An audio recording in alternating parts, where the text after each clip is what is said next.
This is The Secret Library, a podcast about writing and publishing books. I'm Caroline Donahue, a life coach who works with writers, and I'm here to tell you this is your year. It's time to stop waiting and start writing. The Secret Library podcast is brought to you by listeners like you via the Secret Library podcast Patreon. You can check it out with our all-new levels, including opportunities to get solo episodes and custom Q&A episodes from me at patreon.com/secretlibrary. This is episode 143 of the Secret Library podcast. My guest this week is Raynor Winn, who is a long-distance walker and writer. Her first book, The Salt Path, was a Sunday Times bestseller in 2018 in the UK. Winn and her husband Moth, who is diagnosed with a terminal illness called corticobasal degeneration, became homeless after a bad investment and decided to walk the 630-mile southwest coast path in England.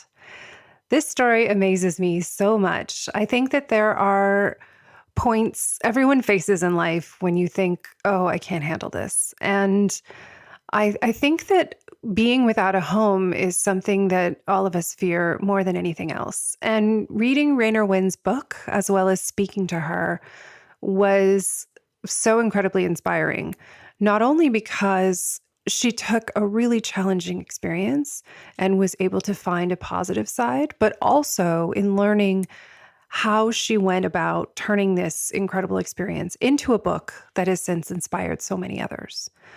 I know you're going to be thrilled to hear from Raynor. I was just buzzing the whole day after speaking to her. So enjoy this episode with Raynor Winn. Hi, Ray. Thank you so much for coming on.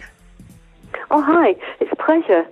It's so lovely to see the incredible response that The Salt Path has had, both in the UK and now as it's going to be out in the US.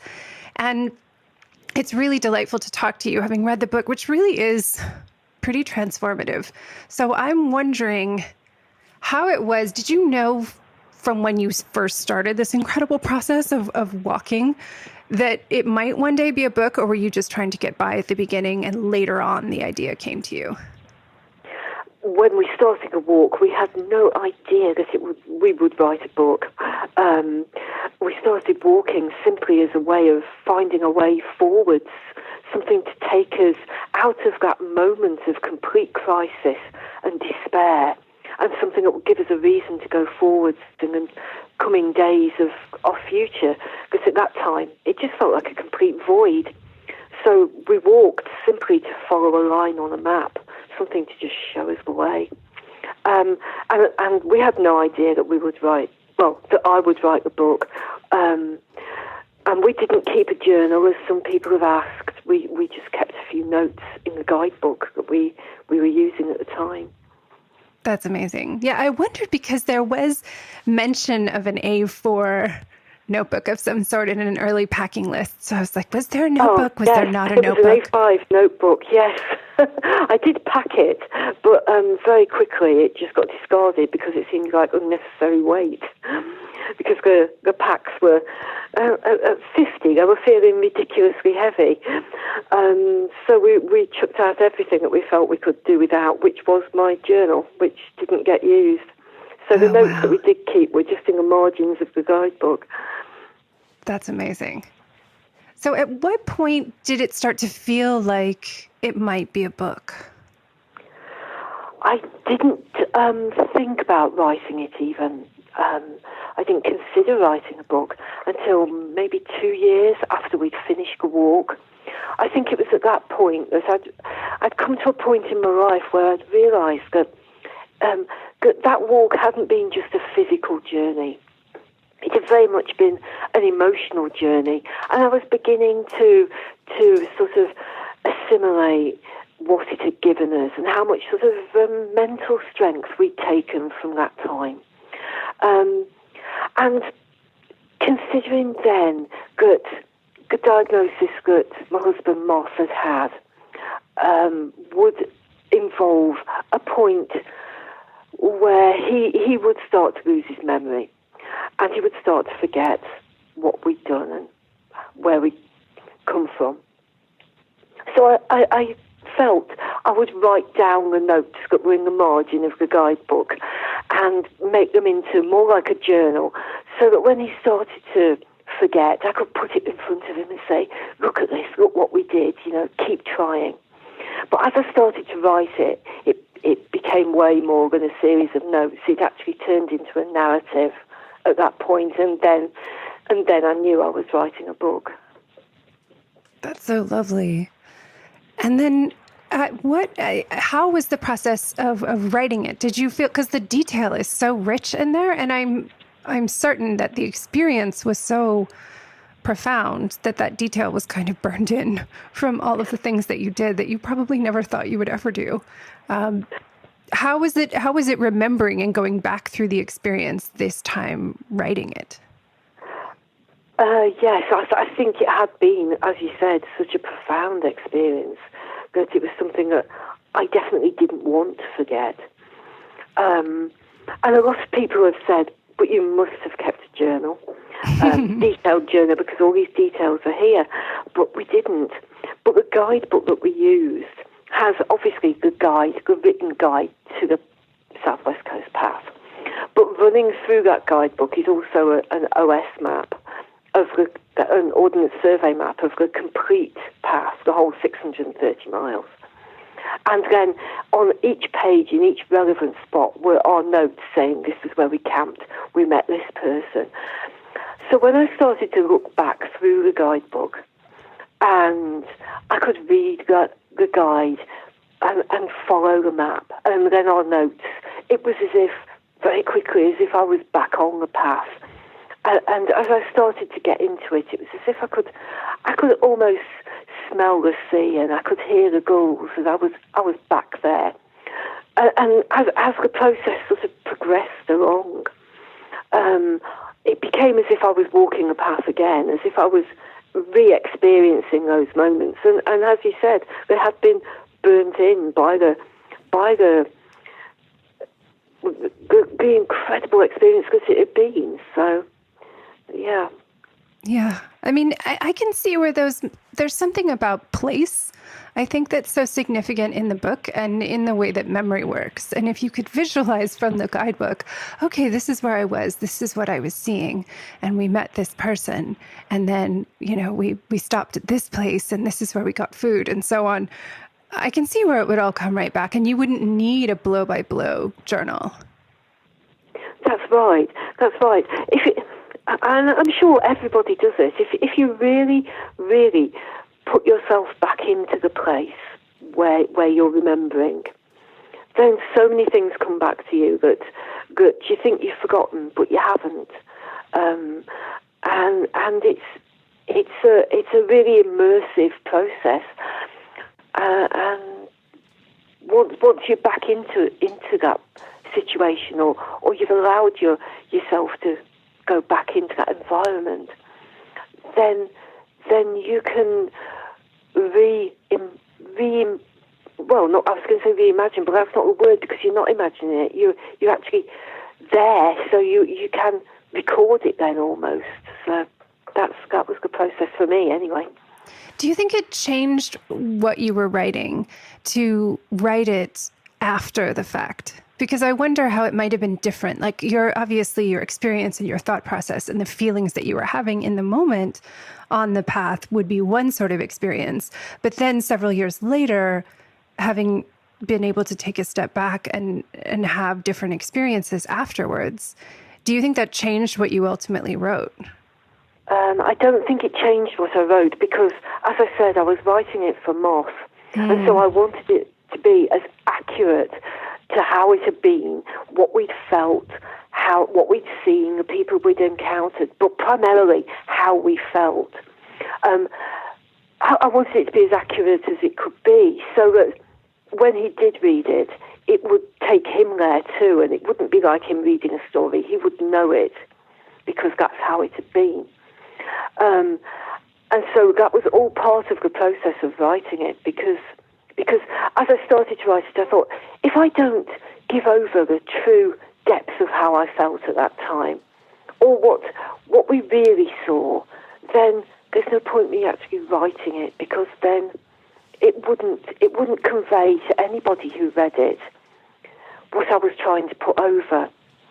So that was all part of the process, really, to stay as accurate to how I really felt at the time as I could. Obviously, with hindsight, it's easier to look back on events and see how something on day 2 might have tied in with something on day 92, which you can't know at the time. You can't know that. So with hindsight, I could see how one event early on might have followed through to something else. Yeah. But I tried to write it as accurately as I could, but knowing that at the point on day 2, I didn't know what was coming. So Yeah, there was a tremendous amount of suspense in it. I mean, even knowing that you had, gotten to the end of the experience and written a book and made this process, there was still the sense of really staying close to the day-by-day experience, of really being uncertain as to, okay, what's going to be in the bank account today? What are we going to eat? Where are we going to stop? How is this going to work? Is someone going to harass us? All of those things, which I thought was really, really impressive and engaging as a reader, to really feel like you were going on the trip along with you. I'm so glad you said that, because that's exactly what I wanted to convey. It's been criticised by some people for maybe being a bit repetitive or a bit boring, but that's what a long-distance walk is. And I didn't find it boring at all. I couldn't put it down. That's really shocking to me that someone said that. That's someone who isn't really reading it for the true essence of what I was trying to say. I wanted the reader to feel as if they were walking it with me, not to be, just observing people walking. But I wanted them to feel the path. I wanted them to feel how hard it was on the knees to go down into that valley, and how difficult it was to climb back out. And then that incredible sense of the wind and the smell of the ozone and the gulls lifting up from beneath you as you came up onto the top of the cliff. I really wanted the reader to feel as if they were walking that path too. So if that's come across, then fantastic. Well, it definitely did for me. I will say for me that, yes, I felt it for sure. Good. I wonder so you wrote the book. How long did it take you to get the whole story down in a written form? I started writing the book in September of 2016. Okay. And I completed the first draft by the following March. So that was the first draft. Probably took about 5 months, 6 months. Yeah. To get that first draft down. But bear in mind, this is the first thing I've written, so the whole process was completely new to me of doing that. So that first draft, but then I went away from it for a couple of months, and then went back to it and completely re-edited it at that point, before anyone read it at all. So, yeah. And then at what point, when you were in that process, did you realize that maybe somebody other than Moth and maybe your family would want to read it and would connect to the story, possibly? Well, I finished that edit that I did myself, and I've been quite ruthless with it. So I'd sort of stripped out everything that, if I was reading somebody else's book, I would think, I don't like that. I took it out. And then I rewrote it so that it really said how I felt, or anything that I'd written that didn't really describe something in the way I wanted it to, I just rewrote it. So that was quite a drawn out process in itself. So when I'd finished, it was nearly Moth's birthday, so I gave him the manuscript for his birthday. And inevitably, my daughter read it before he did, because, that's the way of children, isn't it? And when she'd read it, she was saying, Mum, this is actually quite good. Maybe you should try and do something with it. So it was only at that point that I started to think, okay, well, maybe it actually is a book. Maybe it is something. that Right. I could do something with. So then so you've got your daughter's input, and I loved her presence throughout the book. How, especially when you first talked about the walk, and she was like, "Are you mad?" And then your son just said, "Oh, that sounds quite cool." I loved how their personalities came out in their reactions. And now here she is looking out for you, like, I actually think you might want to do something with this. So then, when you had that thought, what happened next? Well, it seemed like a ridiculous idea, actually, to think that I could get something published. Now, by then I don't know, how old was I? I don't know. I was in my 50s anyway. And I'd never published anything, not even an article anywhere, nothing. So the idea that a publisher or an agent would even consider me just seemed a little bit ridiculous. But then I thought maybe I could write something for a magazine. And there's a magazine in the UK called Big Issue. I don't know if you might have heard of that or not. It's a magazine that's sold by homeless people, and it allows them to get back on their feet. But it's a really interesting magazine full of really interesting articles. So I offered them a piece about rural homelessness, which we'd encountered quite a lot of, so it seemed like something I could have something to say about. And I told them I'd written a book, and based on that, I could write an article for them about rural homelessness.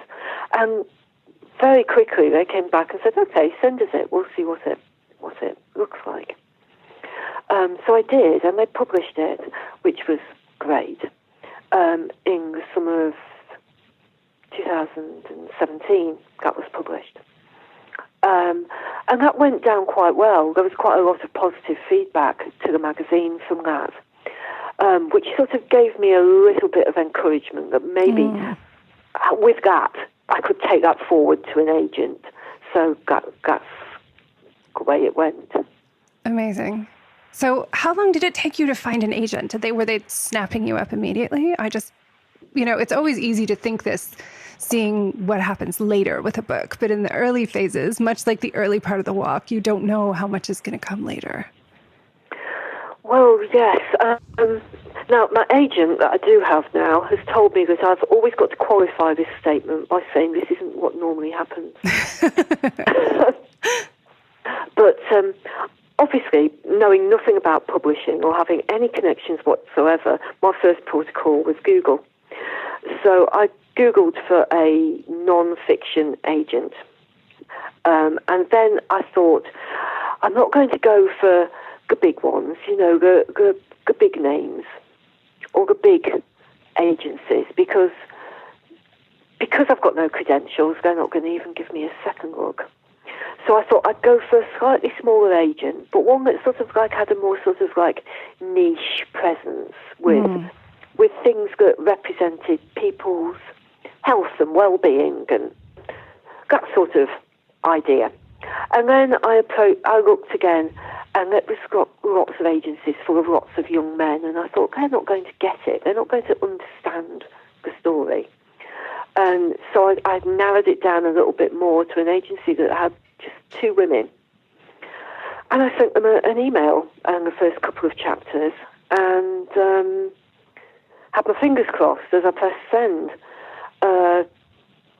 That was on a Friday. On a Monday, they emailed me back and asked for the full manuscript. Amazing. And by the following Friday, I'd signed with them. So it was for me, a very lucky choice, because they've been great. So, well, I think that's an important thing to note, though, is that it's not that you have to trust your instincts, and also to look at somebody that you think will understand the book that you're writing. That's right. I felt that was really essential in that process. Looking back on that, I know it was essential in that process, was to find someone who could connect with the story, who I felt could connect with the story. Obviously, I wouldn't know because I didn't know them, but it's always a guess. It's always going to be a gamble, isn't it, when anyone does these things? But I think the more narrowed the search, the more targeted the way you look for an agent, then obviously you've got to have a better chance of finding one that's right for you. Yes. And so how long was it then once they've asked for the full book? How long did it take them to place it and then have it published? Well, that was in September. And then we put together a proposal to go out to the publishers. So, the whole package of like summarising the book and looking at its marketplace and all that sort of thing, which the agent put together as a proposal to go to the publishers. She then put it out to the publishers. She must have sent it to probably 10, I would think, of which there were about 5 that came back with fairly positive reactions, and so at that point we were getting on in a year. It was probably into October by then,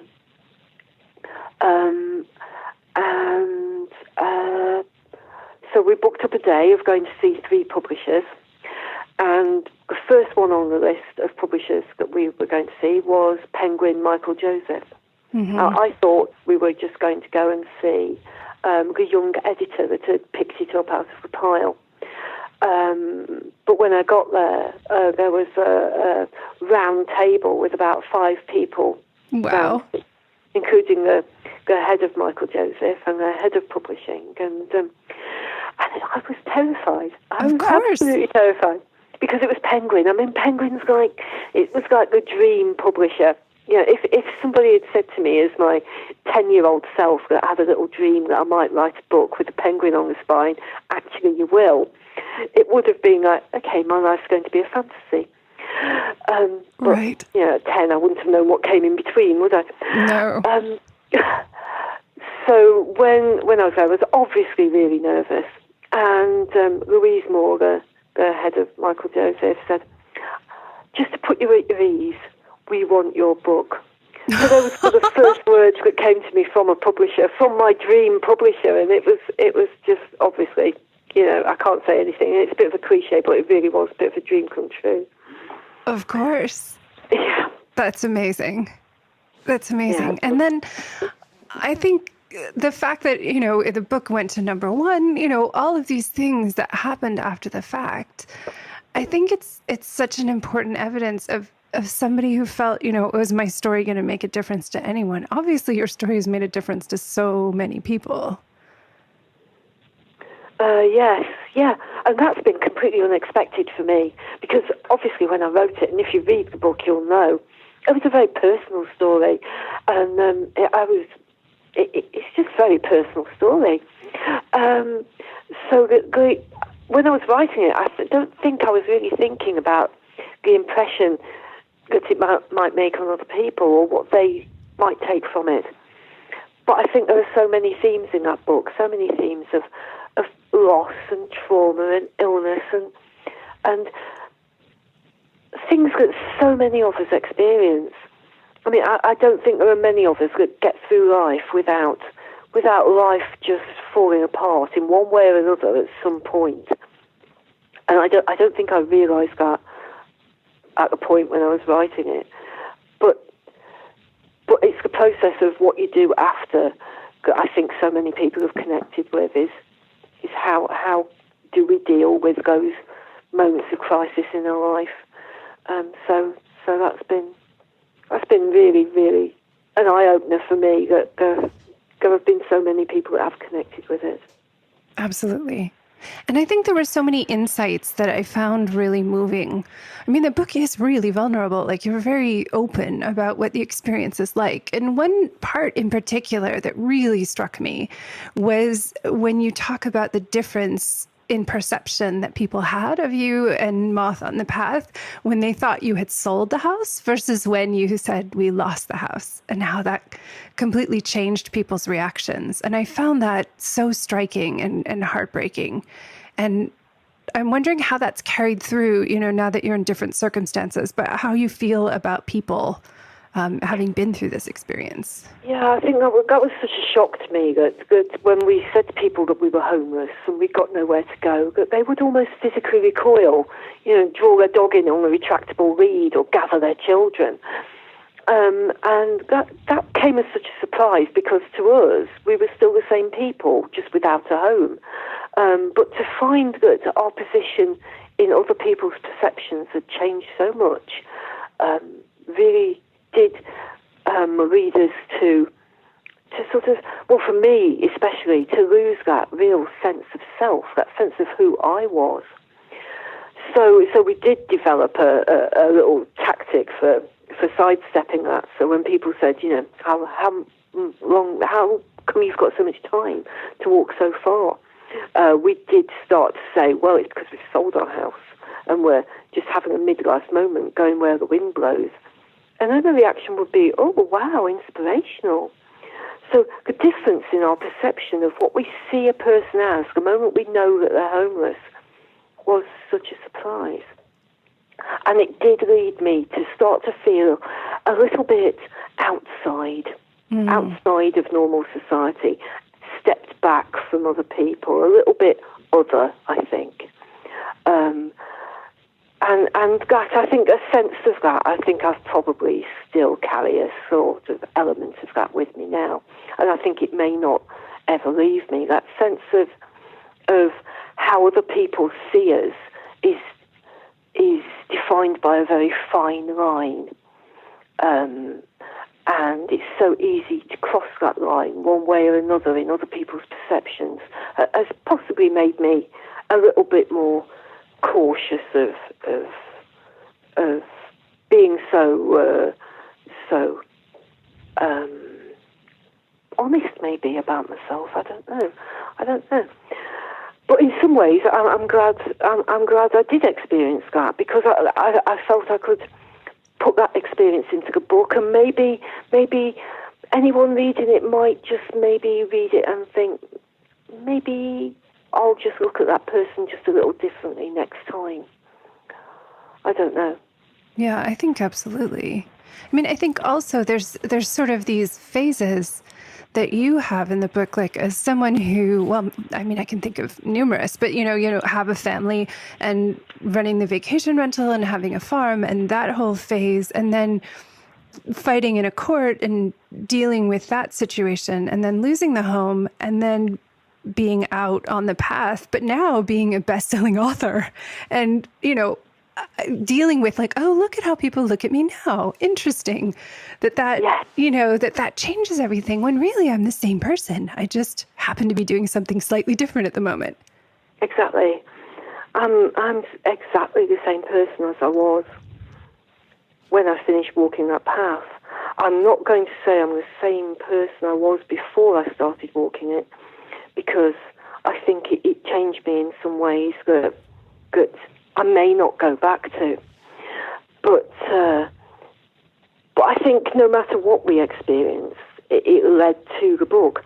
And having written what I've written, I feel it was an experience that I wouldn't want to not have had now. Someone asked me the other day, if you could go back and have your life back as it was before, how would you feel?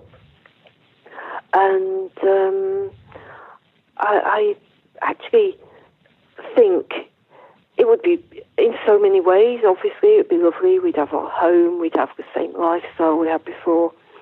But Moth's illness wouldn't go away. It would still be there. And we wouldn't have found ways that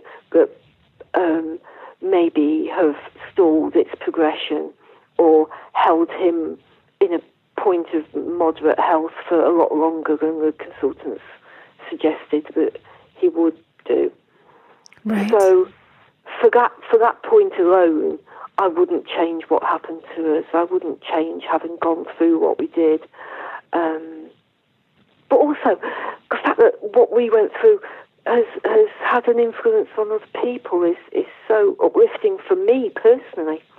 Not long after I'd written the Big Issue article, I was walking on the coast path and I met someone walking towards me, who was obviously a backpacker, but not your average backpacker. He'd got a face full of piercings, and he was wearing a reflective roadman jacket, and he got an old style rucksack with a frame on the outside.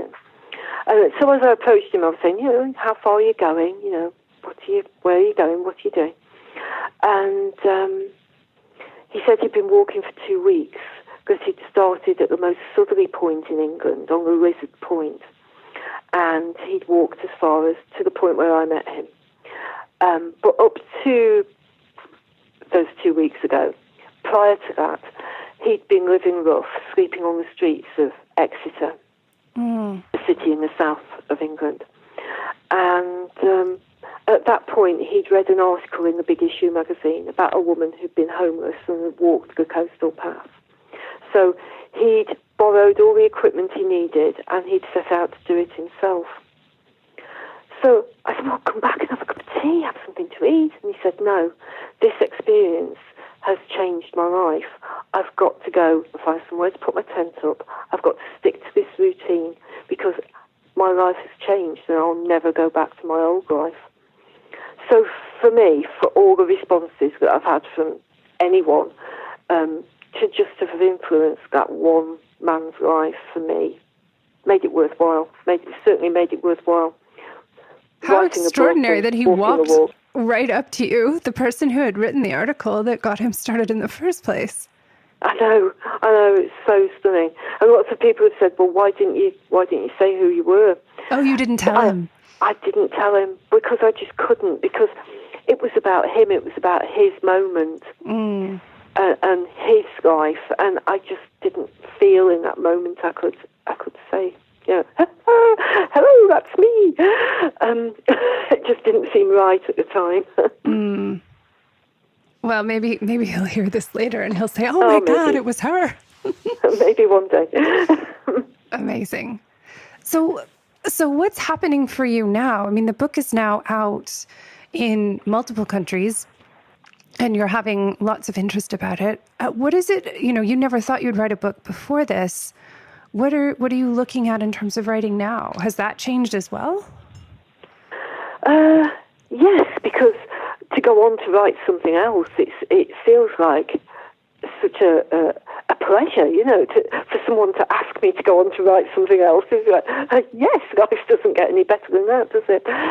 So I've written a few articles for magazines, things about the walk, things about nature and homelessness and numerous other topics that have risen from the Salt Path. But I'm just in the early days of starting the next book. So that's going to be a book about moving on from a traumatic event in your life and how you take that and assimilate that and take it forwards. And then combined with some more walking and another very, very unusual experience in my life that has risen from the outcome of the Salt Path. So that's going to be the next book. Oh, that's wonderful. Well, yeah. So what is your relationship to the path now? Are you still living really close to it as you had moved there at the end of the book? I wondered, I'm like, do they go back to it? I'm glad there's another book coming because there were so many things I wanted to know even after this one was finished. Yeah. At the end of the book, we eventually do find somewhere to live. And we have lived there up until just a few weeks ago.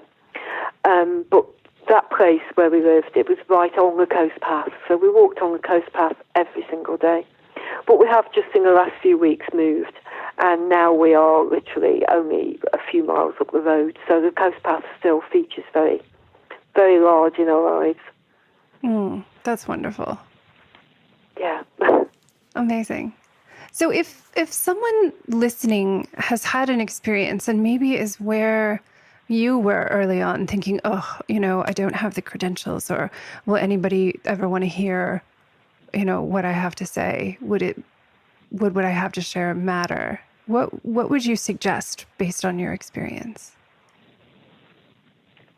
I think possibly the thing that got my manuscript seen was that I'd worked so hard on it. So I would say make that manuscript the best you possibly can.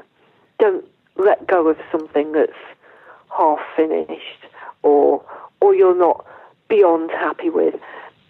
I would say I got to the point where I felt I was doing edits and then putting it back to how it had been before. So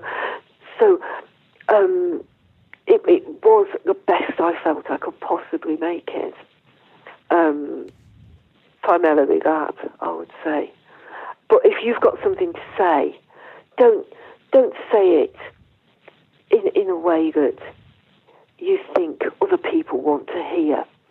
Say it in a way you really, really want to say it, because then it will come across with all the heart and passion and reality that you want it to have, and not some reflection of what you think other people want to hear. Absolutely. I think that can be scary, because what you've shared is very vulnerable. I mean, it's, things about your relationship, your family, the illness, all kinds of scary things that have happened. And how did you kind of take care of yourself in knowing this was going to be out in the world and that other people were going to see the story after it was published?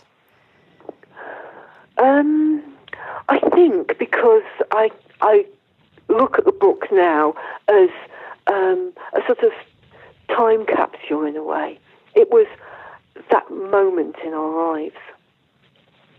And it's not my whole life, but it's a moment in my life that I was happy to share with other people because it had influenced me so much. And I think if I'd held things back, if I'd held back how I felt or how we were as a couple, then it wouldn't really have explained what I was trying to say. So the information I put in the book was information I was happy to let go. I was at an event last week, and someone in the audience asked me, how do you feel about having so much personal information in that book and thousands of people reading it? And then you're coming here and talking to us about it. And I think I just had to say, well, now everybody who reads that book actually knows me really too well. So I can go into an event now and not really have to explain myself too deeply, because it's like having a conversation with a room full of friends, because they all know me now, right down to, my bowel habits. So there's nothing left to explain, is there? That's lovely. I think that's true. And I think I can't imagine, I mean, again, hearing that someone thought it was boring, as you said earlier, just is crazy to me. But it seems like the response has been overwhelmingly positive, which is a wonderful experience as well. Oh, it has. It has been really, really positive. And it's been so lovely for me to get the feedback that I have, and that so many people have been able to relate to the story or relate to parts of it to what's happening in their own lives. And in a way, I think that's the lovely thing about finding out that something that you think is just really, really personal to you and your burden alone to carry is actually maybe not in the same detail as you, but in so many elements of what we go through ourselves is something universal, and there are so many other people experiencing their own difficulty that's reflecting on their own life in the same way. So that in itself has been a really uplifting thing for me. For me. I can imagine. I think it's an inspiring story, because I think every day people come up with situations where they think, oh, I could never get through that. I could never get through that. And you could feel at the beginning of the book that was very much how you felt about the experience of losing the house and what are we going to do now, and finding out about the diagnosis, that those both felt like things that people encounter in their lives and think, oh, there's no way I can get through it. And yet to find something, an experience through that was beautiful and transformative and helpful to you over time. I think that's so inspiring. I know it was inspiring for me reading it, and it's really generous that you shared it with everyone. Oh, thank you. I think at the beginning we really, really didn't think we'd be able to get through it. Every little bit of the framework of my life had fallen apart, and I couldn't see a way into the future or a way forward, and the future was just something that felt like a huge void and full of fear about what it might hold. So to be able to spend that time on that strip of wilderness between the ordinary, everyday world to one side and the endless horizon of the sea on the other, sort of narrowed down our life. It narrowed it right down to just the path and just taking the next step and the next step. And I think that in itself almost led to it being almost like a walking meditation, and in that process became really cathartic. It allowed us not just the physical space of that incredible environment, but the mental space to just let things go. And I think it was the process of letting go of the bitterness and the anxiety and the despair that allowed us to just be able to go forwards, not only that day on the path, but with the rest of our lives, really. Absolutely. I really felt that reading it. And I'm so grateful that you wrote it and that you were able to take the time to talk to us today. I know many people wonder about writing stories from personal experience and sharing that material and what it's like. And I think it is important to share it. And it's important to, as you said, make it as good a draft as you can, and also not to try to anticipate what other people want to hear, but to really write your own story. So thank you for sharing all of that. It's been a pleasure. Thank you. Thank you for listening to the Secret Library podcast. The show is produced by me, Caroline Donahue, and Frederick Barry McWilliams Jr., my tireless audio engineer. To get show notes for this episode and all other episodes, please visit secretlibrarypodcast.com. To get updates, literary love, and notification when new episodes are posted, sign up there for Footnotes, my newsletter. And to learn about life coaching with me to work on building your writing life, visit carolinedonahue.com. If you enjoyed this episode, please share it with a friend. Gold stars to everybody who leaves a rating and review on iTunes. We're so grateful. Until next time, happy reading.